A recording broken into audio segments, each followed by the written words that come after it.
contains highly disturbing and graphic imagery and may cause seizures or epilepsy. Viewer discretion is advised. Anyone unauthorized who is watching this documentary will immediately be arrested and charged up to $500,000. If you are authorized to proceed with watching this documentary.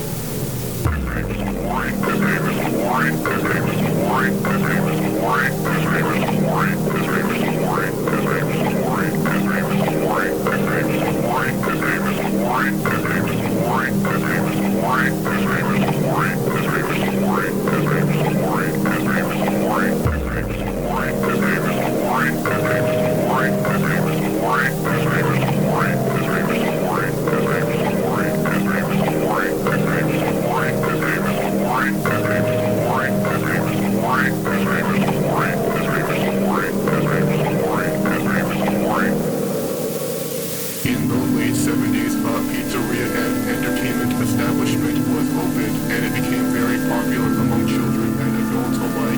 The establishment had three areas. First, there was the pizzeria itself, which was huge and had plenty of arcades and fancy decorations, as the budget for the building was quite large. Second, there was the back areas for storage and other important things to run the building, and also it had lots of equipment, which puzzled even the employees who worked there. Third, there was the sewers, which the establishment happened to have access to. One day in 1987, the owners wanted to bring their crocodile mascot to life so they could entertain children, and they wouldn't have to hire people to do it. So they hired a company that specializes in both science and business to find a way to do so. And so they built a huge laboratory underneath the establishment because they thought it would be easier to transform the living mascot once it was created. This is where things really get interesting. Side note, the name of the science and business company will remain redacted as this documentary isn't meant to show such information.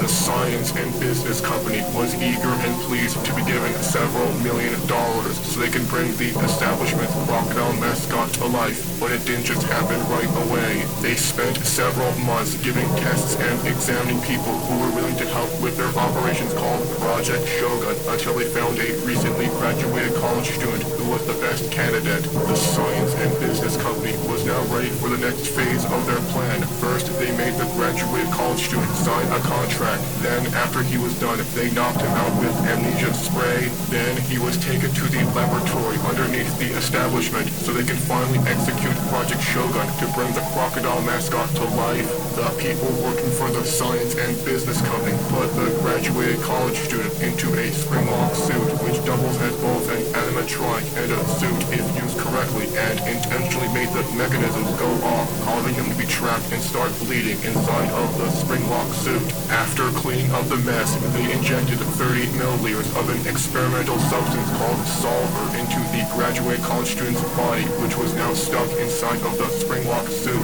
Solver is a neon yellow liquid known for its strange properties that are highly unresearched. Despite the risks, the science and business company thought they could use solver to bring the crocodile mascot to life, since they happened to have plenty of it, and studied its effects. Upon being injected with solver, the graduate college student had fused with the spring-lock suit, and it became organic skin. Now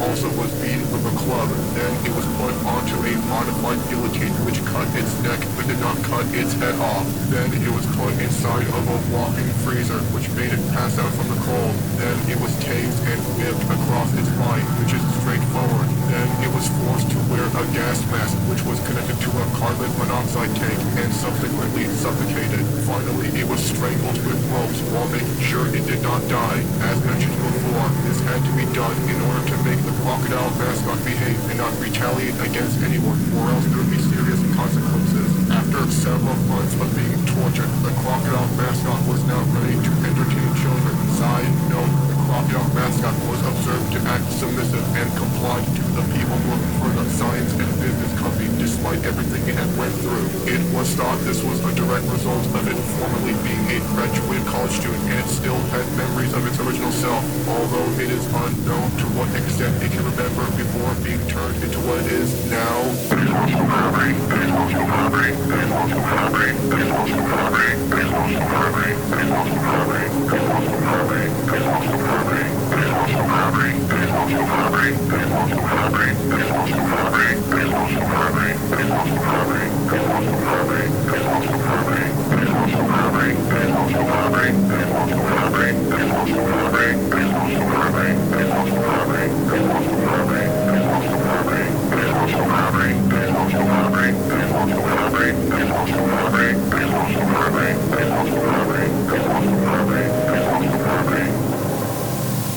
The crocodile mascot was finally revealed and released into the establishment, and nothing significant happened apart from doing its purpose. That was until for 5 days it was observed by the employees to wander in places it wasn't allowed in, and also acted aggressive and violent towards them, especially at night. Handling the crocodile mascot was quite difficult during this time, and it had almost killed a night guard. Even though they had survived, they were found unconscious on the floor near an exit with their torso gouged open as if it were trying to mutilate them, their face greatly lacerated, and lots of blood lost, which caused them to go to the hospital.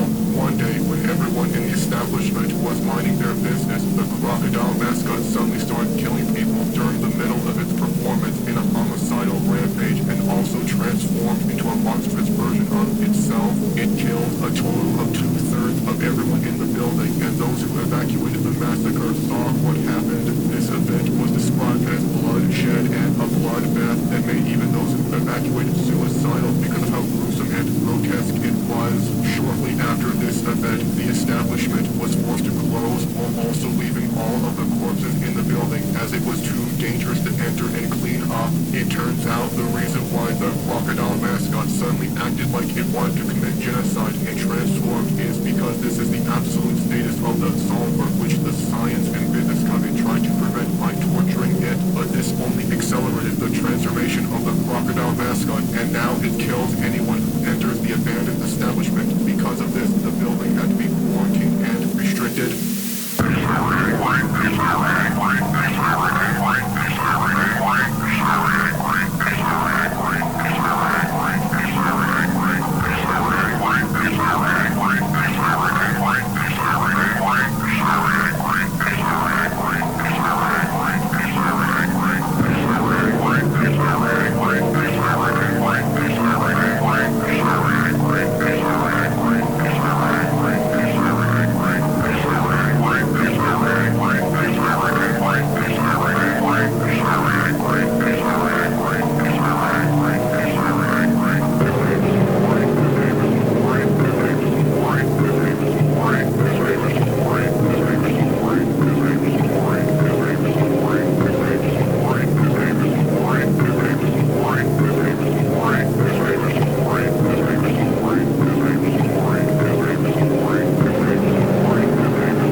session.